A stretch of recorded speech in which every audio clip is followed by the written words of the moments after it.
La réclusion, 20 ans de prison pour l'ex-premier ministre tchadien Succès Masra et la marche pacifique de l'opposition ivoirienne contre un 4e mandat d'Alassane Ouattara. Deux actualités internationales qui suscitent des commentaires et analyses des quotidiens burkinabés dans leur première parution de la semaine. Des journaux qui relaient aussi la neutralisation d'une centaine de terroristes à Kantiari, dans la Tapoa. La lecture croisée des quotidiens, c'est avec Ahadi Sandamba. La neutralisation d'une centaine de terroristes à Kanchari dans la Tapua, l'actualité fait la une des quotidiens dans leur première parution de la semaine. Image du butin à l'appui, le journal Le Quotidien affiche à sa manchette Kanchari Tapua, une centaine de terroristes neutralisés. Dans un compte-rendu des faits, ce canard rapporte que le samedi 9 août 2025, l'armée burkinabé a neutralisé une centaine de terroristes à Kanchari dans la province de Diamongo, région de la Tapua.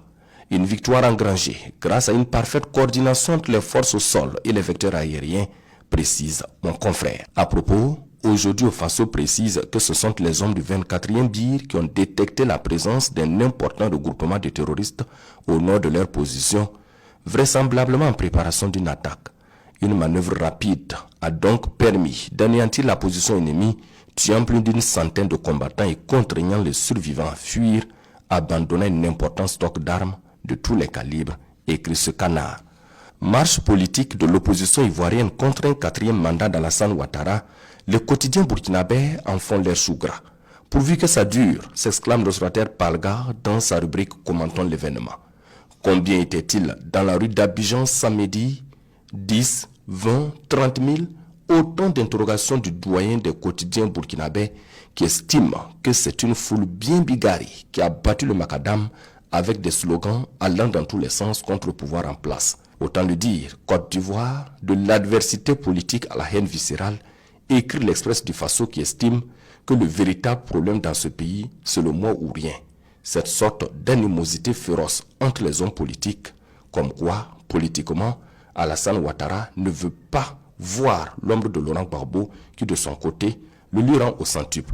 Guillaume Soro, de son côté, ne veut sentir, même en peinture, Alassane Ouattara, qu'il considère comme celui par qui tous ces déboires politiques ont commencé, alors que si lui et ses camarades n'avaient pas pris les armes en 2002 et fait la rébellion, ils ne seraient probablement jamais arrivés au pouvoir. Et à l'Obs de conclure que pour la stabilité de la Côte d'Ivoire et, peu ou prou, celle régionale, pourvu que la raison continue de l'emporter sur la passion. Autre actualité du jour, la réclusion de 20 ans de prison contre Succès Masra au Tchad. Pour l'observateur Palga, ce sont les tribulations d'un opposant, tantôt radical, tantôt convivial. L'issue de son procès ne faisait l'ombre d'aucun doute, vu les multiples chefs d'accusation qui pesaient sur lui, surtout que le judiciaire a remis au goût du jour les anciennes accusations à son encontre. Et aujourd'hui, c'est 20 ans ferme.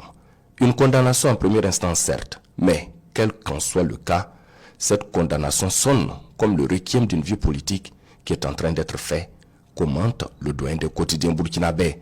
Un triste sort pour un jeune loup aux dents longues, écrit le journal Le Pays pour sa part. Détenu depuis plus de 2 mois, Succès Masra, le leader de l'opposition tchadienne, est désormais fixé sur son sort après un procès éclair de 4 jours.